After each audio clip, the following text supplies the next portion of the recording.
함께 예배드린 믿음의 식구들 인사 한번 하시죠. 예수님 때문에 행복하시기를 바랍니다.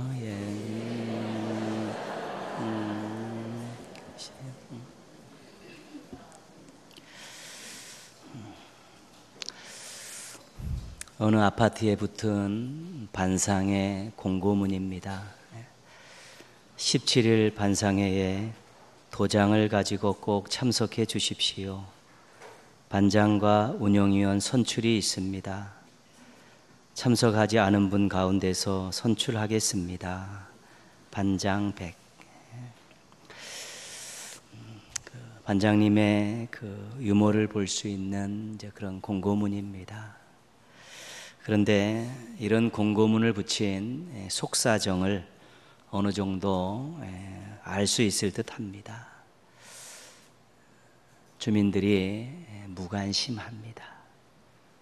그리고 서로 만나서 교제하는 것을 꺼려합니다. 그리고 책임을 맡고 수고하는 것을 거부하고요. 희생하기는 더더욱 싫어하는 것입니다. 이런 분위기 속에서 책임자 하나 선출하기가 어려웠기 때문에 그런 센스 있는 공고문을 붙인 것입니다. 근데 이런 분위기는 이 아파트뿐만 아니라 지금 우리가 살고 있는 이 나라, 교회, 또 가정, 그런 공동체에서 나타나는 일반적인 현상들입니다. 어떤 모임을 하나 운영하다 보면 속상한 일 많습니다. 무관심한 사람들 때문에요. 서로 책임을 맡지 않으려는 것 때문에요. 서로 이해하고 또 교제하지 않으려는 것 때문에, 또 이기적인 모습으로 또 공동체를 위해 다른 사람을 위해 희생하지 않는 그런 모습들 때문에 굉장히 어떤 모임들을 운영해 가기가 어려운 것입니다. 사회가 그렇게 변해가고 있는 것입니다. 이런 현상들을 보면서 정이 없어져 가고 있다, 안타깝게 말하는 사람들이 있고요. 이웃이 사라진다고 심각하게 이야기하는 사람들도 있습니다. 마태복음 24장 12절에서는 사랑이 식어졌다, 이렇게 말씀하고 있습니다. 정이 쌓여가고 이웃이 많아지고 사랑이 뜨거워지는 세상은 우리를 행복하게 합니다. 실은 우리의 또 부모님 세대, 어르신 세대들은 늘 어렵게 살았지만 서로 정을 쌓으며 살았고요.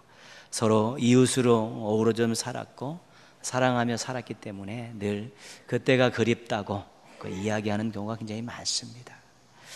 더불어 사는 세상은 아름다운 세상입니다. 그렇기 때문에 우리가 함께 노력해야 할 중요한 삶의 태도이고 인생의 목표이고 공동체의 목표이기도 한 것입니다.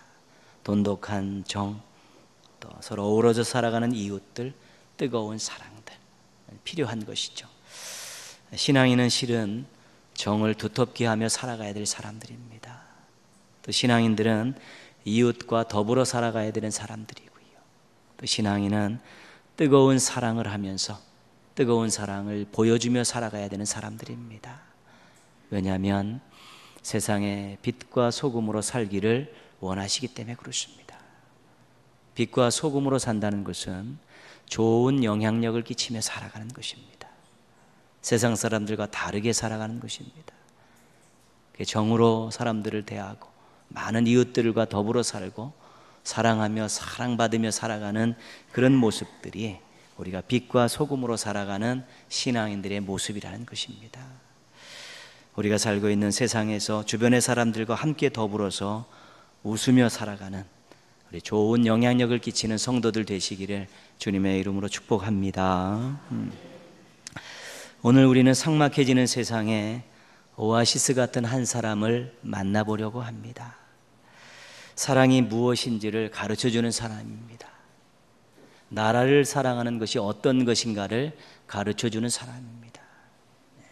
사랑이라는 것은 대상은 달라도 그 원칙과 원리와 태도는 다 같습니다. 그래서 이분이 어떻게 나라를 사랑했는가를 한번 살펴보면서 내가 어떻게 사람들을 사랑하고 내가 어떻게 교회를 사랑하고 내가 어떻게 나라를 사랑해야 되는가, 이런 부분들을 한번 점검하고 또 새로운 마음들을 품었으면 좋겠습니다. 1절에서 그 사람에 대한 정보를 얻을 수 있습니다. 하가랴의 아들 느헤미야의 말이라. 오늘의 주인공의 이름은 느헤미야입니다. 아버지의 이름은 하가랴입니다. 성경에서 그 아버지나 할아버지의 이름이 소개되면 그 사람은 조금 유명한 사람입니다. 그래도 나름대로 사람들의 지도급에 있는 사람들입니다. 근데 느헤미야도 그런 사람이었다는 것이죠. 계속해서 1절 봅니다. 아닥사스다 왕 제20년 기슬루월에 내가 수산궁에 있는데, 아닥사스다는 파사왕입니다. 바사왕입니다. 근데 이 느헤미야가 그 바사왕 아닥사스다의 그 궁궐 안에 지금 있다는 것입니다. 궁에 살고 있다는 것이죠. 11절 제일 끝에 가보시면요, 그때에 내가 왕의 술 관원이 되었느니라. 느헤미야는 바사왕 아닥사스다 왕의 술 맡은 관원이었다는 것입니다. 느헤미야가 바벨론의 포로로 잡혀갔었습니다. 근데 바벨론이 바사에게 멸망을 당했습니다. 그런데 그 바사에서는 술 맡은 관원으로 등용됐다는 것입니다. 그러니까 포로로 잡혀갔지만 고위 관리가 됐고, 포로로 잡혀갔지만 비참하게 살지 않고 나름대로 누리는 삶을 살았던 사람, 그것이 바로 느헤미야였다는 것입니다. 느헤미야는 바사에서 부족함 없이 인정받고 살고 있었습니다. 그러나 그는 자신의 조국인 유다에 대해서 무관심하지 않았습니다. 2절 말씀 보겠습니다. 2절 말씀 보시면요, 내 형제들 가운데 하나인 하나니가 두어 사람과 함께 유다에서 내게 이르렀기로 내가 그 사로잡힘을 면하고 남아있는 유다와 예루살렘 사람들의 형편을 물은즉, 자신의 조국인 유다의 정세가 궁금했던 것입니다. 그리고 포로로 잡혀가지 않고 남아있는 백성들의 형편이 궁금했던 것입니다. 그래서 유다에 갔다 온 사람이 있으면 늘 묻는 것입니다.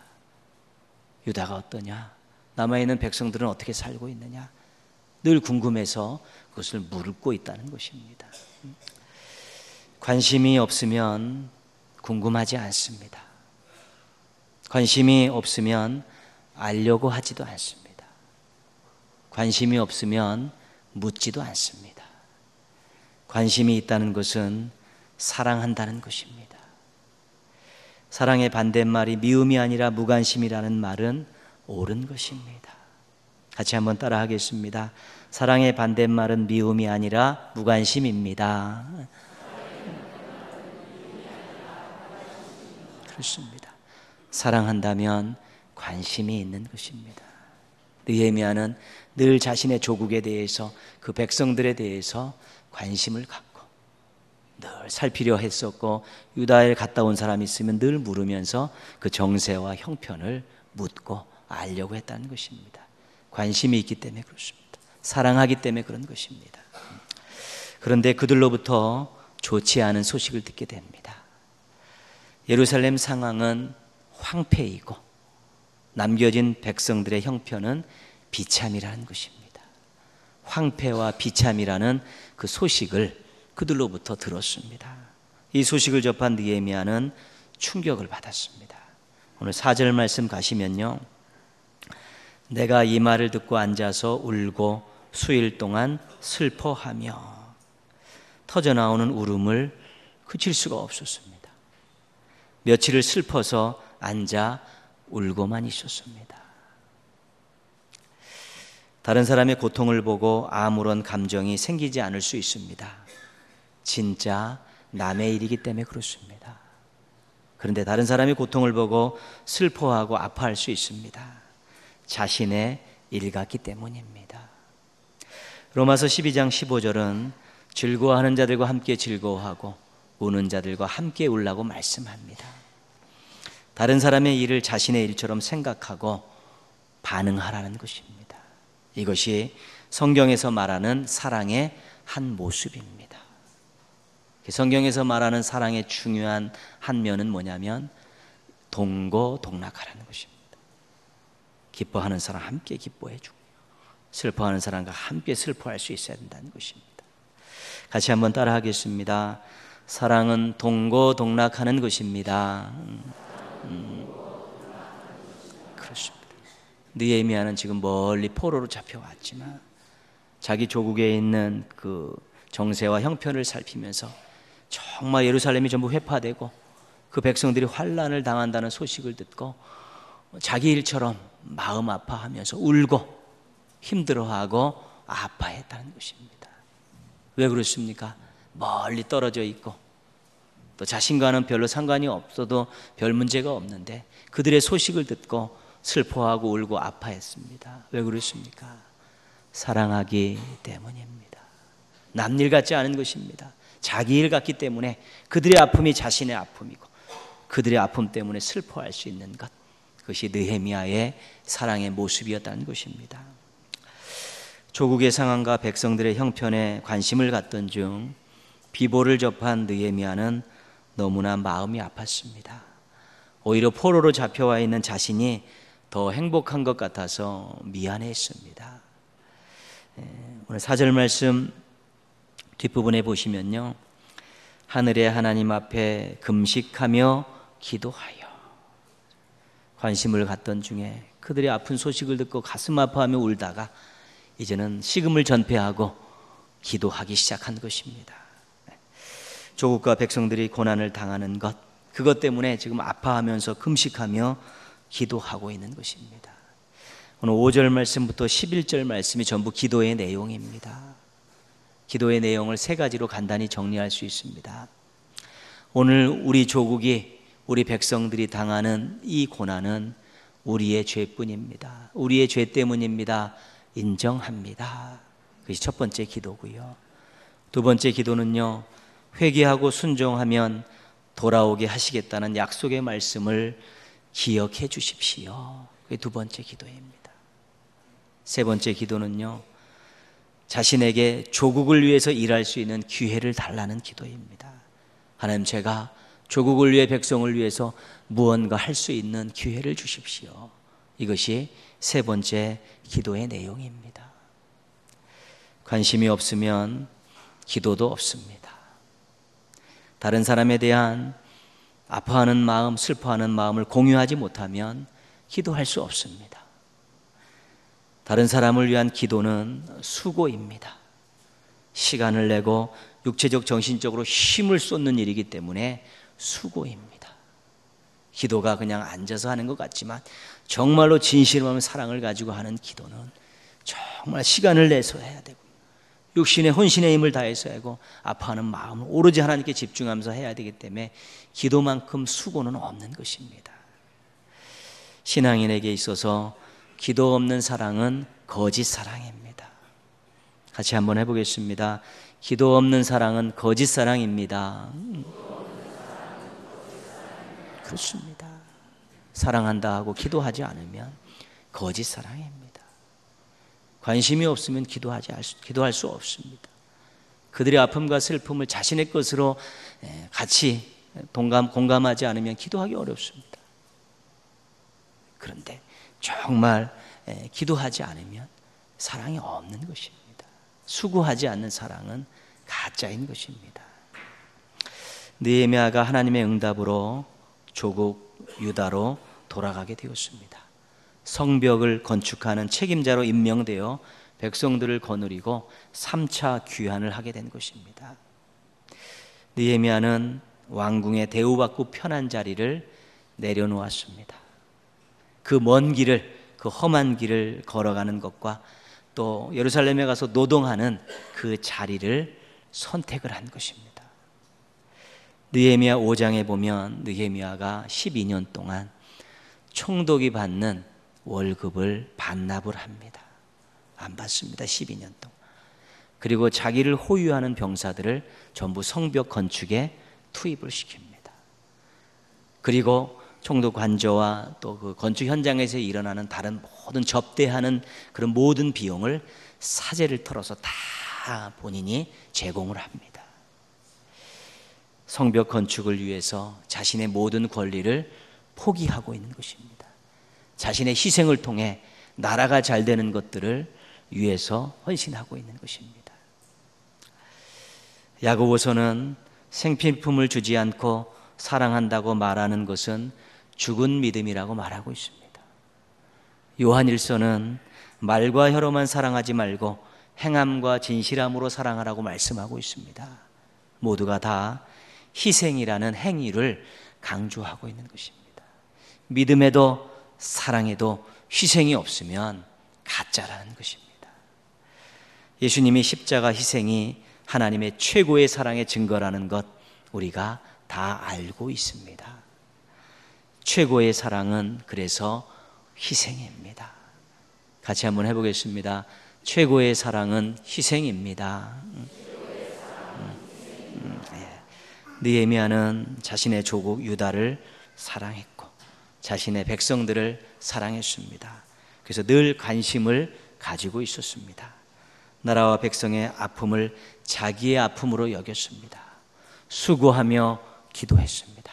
자기의 권리를 포기하며 희생했습니다.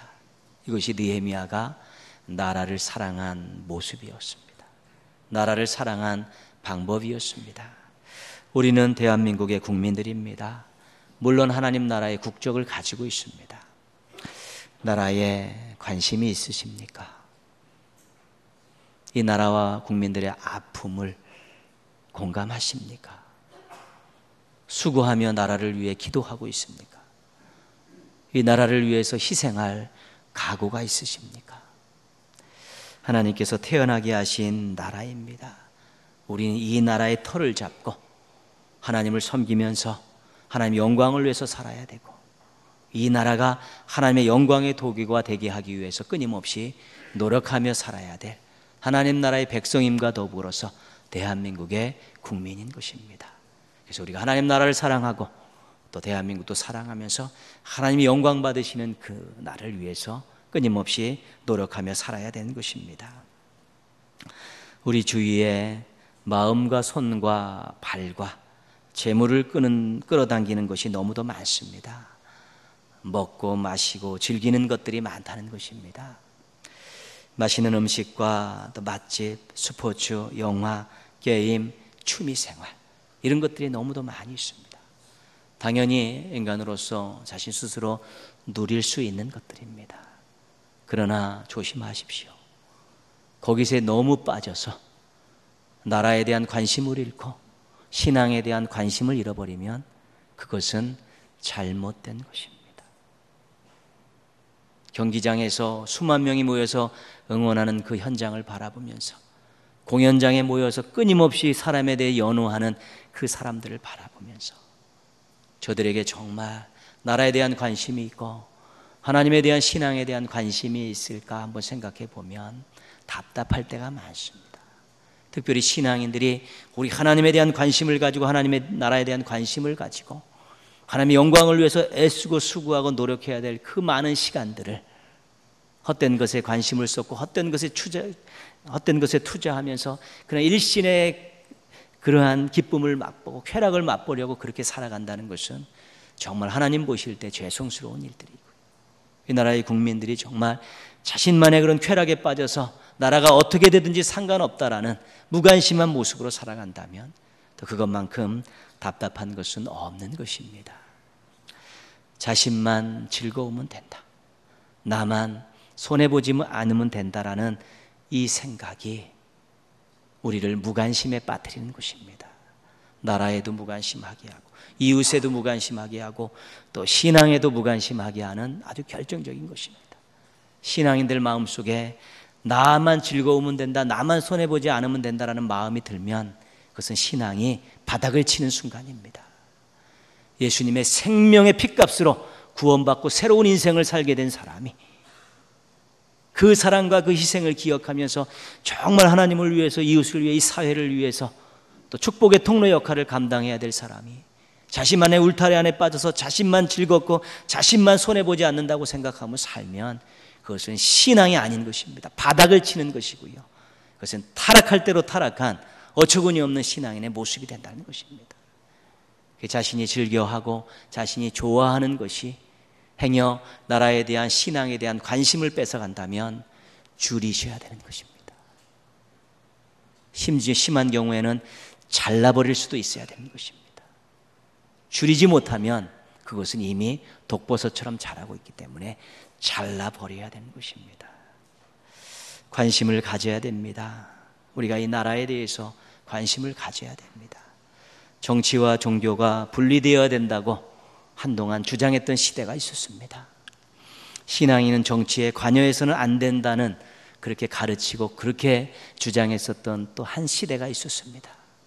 모두가 다 잘못된 것입니다. 거짓 지도자들이 그렇게 가르친 것입니다. 정치에 아부하는 종교 지도자들이 그렇게 가르친 것입니다. 그렇지 않습니다. 하나님은 온 우주 만물을 통치하시는 만왕의 왕이십니다. 이 지구상에 하나님의 통치가 미치지 않는 곳은 없습니다. 이 지구상에 있는 모든 영역은 다 하나님의 뜻이 하늘에서 이루어진 것처럼 땅에서 이루어져야 되는 것입니다. 그렇기 때문에 우리가 관심 갖지 않아야 될 곳은 하나도 없습니다. 왜요? 하나님의 뜻이 그곳에도 이루어지고 하나님의 통치가 거기서도 실현되어야 되기 때문에 신앙인들이 관심 갖지 않아야 될 영역은 하나도 없는 것입니다. 현실적으로 이 나라의 정부가 하는 그 정치적인 모든 내용들이 국민의 삶과 관계된 모든 것들을 결정하고 있다는 것입니다. 국방이, 경제가, 사회가, 문화와 교육이 우리와 무관합니까? 우리의 생존과 우리의 삶과 긴밀하게 연결되어 있습니다. 국방이 무너지는데 우리가 가만히 있습니까? 교육이 엉망이 되는데 우리가 가만히 있습니까? 우리 자녀들의 문제인데요. 문화가 썩어가는데 우리가 가만히 있습니까?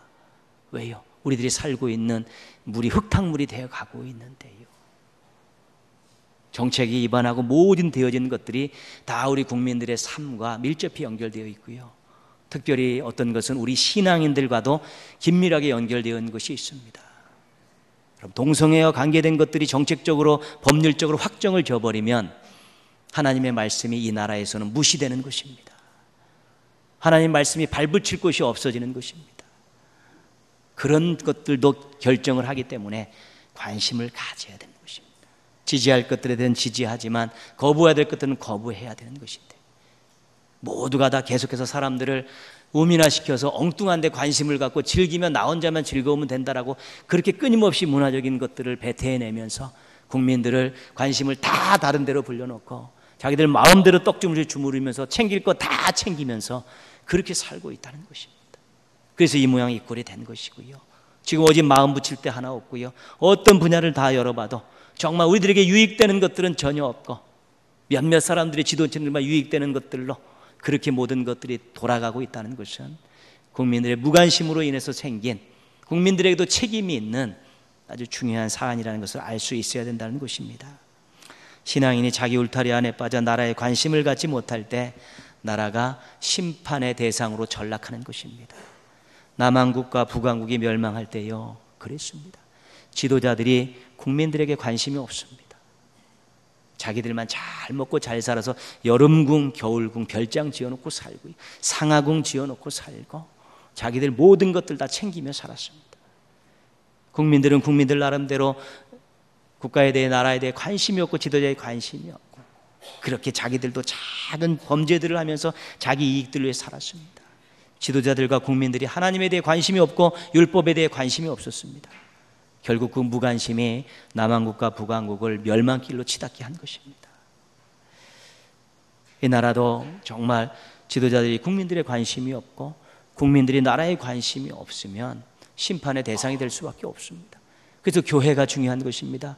교회가 깨어서 또 성도들이 깨어서 나라에 관심을 갖고 국민들의 관심을 갖고 아파할 것 아파하면서 기도할 것 기도해 주면서 희생할 것 희생하면서 버텨나가게 될 때 하나님께서 역사하시는 순간에 또 새로운 미래를 맞이할 수 있는 것입니다.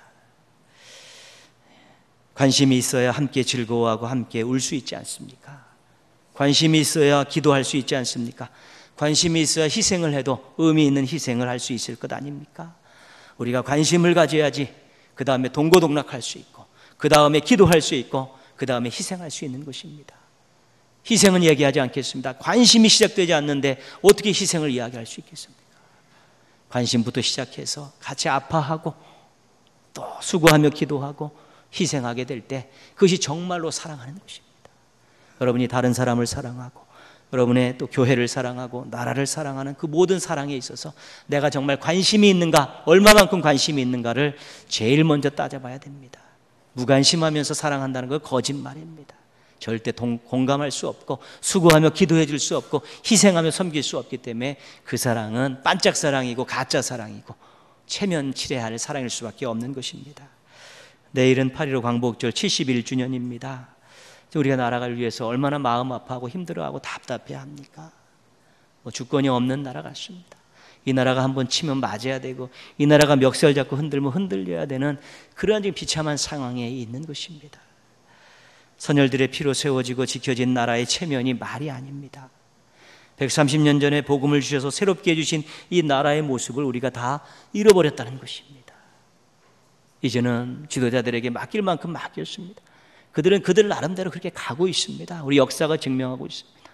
이제는 믿음의 사람들이 교회를 중심으로 정말 나라에 관심을 가지면서 같이 아파하는 사람들과 아파하면서 정말 수고하며 기도하면서 우리가 작은 희생들을 감내해 가면서 그렇게 저변으로부터 놀라운 사랑의 역사의 부흥의 불길을 일으킬 때 이 나라의 미래가 밝아질 수밖에 없는 것입니다. 나라의 소망이 교회이고 나라의 소망이 성도라는 것을 한시도 잊어서는 안 되고요. 우리가 그런 정말 나라를 사랑하는 교회, 나라를 사랑하는 성도들의 모습들을 유지하게 될 때 하나님께서 우리를 긍휼히 여겨주셔서 이 나라를 정말 하나님의 영광의 도구로 새롭게 세워주실 수 있는 것입니다. 결국은 하나님께서 하시는 일입니다. 그러면 정말 하나님을 위해 관심을 갖고 나라에 관심을 갖고 수고하고 기도하고 희생하는 사람이 얼마나 되느냐에 따라서 하나님의 역사하는 그 순간이 빨라질 수 있게 되는 것입니다. 절대로 이 나라가 이렇게 무능한 모습으로 산 나라가 아닙니다. 하나님이 택하시고 복음을 주시고 교회들을 세우시고 택한 백성을 만드시면서 여전히 영광 받기를 원하시기 때문에 우리가 깨어서 관심을 가지고 우리가 공감하고 수고하며 기도하며 희생하는 이 모습들을 가질 때 반드시 하나님께서 세워주시고 온 세계를 복음으로 섬기면서 하나님의 영광을 드러낼 그날을 반드시 주실 줄 믿습니다. 이 믿음 가지시고 우리 나라에 대해서 더 많은 관심을 가지고요, 아파하는 국민들을 공감하시고요, 우리 수고하면서 매일매일 기도하시고 삶 속에서 정말 공의를 위해서 나라를 위해 사회를 위해서 작은 희생들을 감내하시는 가운데서 정말 이 나라가 하나님의 심판의 대상이 아니라 하나님의 영광의 도구로 변화되어지는 모든 일들을 눈으로 확인하시고 나라와 더불어 하나님께 큰 영광 올려드리는 애국 성도들 되시기를 주님의 이름으로 축원합니다. 아멘. 기도하겠습니다.